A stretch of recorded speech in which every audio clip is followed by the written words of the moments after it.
کیا آپ کو لگتا ہے کہ میں بوڑھا ہو گیا ہوں؟ بابر اعظم نے صحافی پر الٹا سوال داغ دیا۔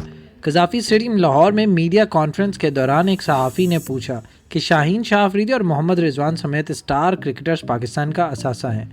کیا سری لنکا میں دوسرا ٹیسٹ ہارنے کا سبب یہ تھا کہ زیادہ کام کے بوجھ کی وجہ سے کرکٹرز تھکاوٹ کا شکار تھے؟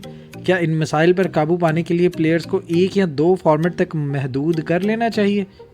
جواب میں بابر اعظم نے کہا کہ تینوں فارمیٹ کھیلنے کا انحصار اس بات پر ہوتا ہے کہ آپ کی فٹنس کس معیار کی ہے۔ ابھی جس طرح کی ہماری فٹنس ہے، ایسا سوچا نہیں کہ ہم دو فارمیٹ تک محدود ہو جائیں۔ آپ کو کیا لگتا ہے کہ میں بوڑھا ہو گیا ہوں؟ ہاں، یہ ٹھیک ہے کہ تینوں فارمیٹ کھیلنا ہے تو زیادہ فٹ ہونا پڑتا ہے۔ پاکستانی کرکٹرز کی فٹنس اتنی ہے کہ تینوں فارمیٹ کی کرکٹ کھیل سکیں۔ شاہین شاہ آفریدی کی فٹنس مسائل یاد دلانے پر کپتان نے کہا کہ پیسر کام کے بوجھ کی وجہ سے انفٹ نہیں ہوئے، بلکہ میچ کے دوران فیلڈنگ کرتے ہوئے زخمی ہوئے تھے۔ تمام کھلاڑی اپنی فٹنس کا خیال رکھتے ہیں۔ پلیز ہمارے چینل کو لائک اور سبسکرائب کیجیے گا اور بیل آئیکن پر کلک کریں تاکہ مزید معلومات کا سلسلہ آپ تک جاری رہے۔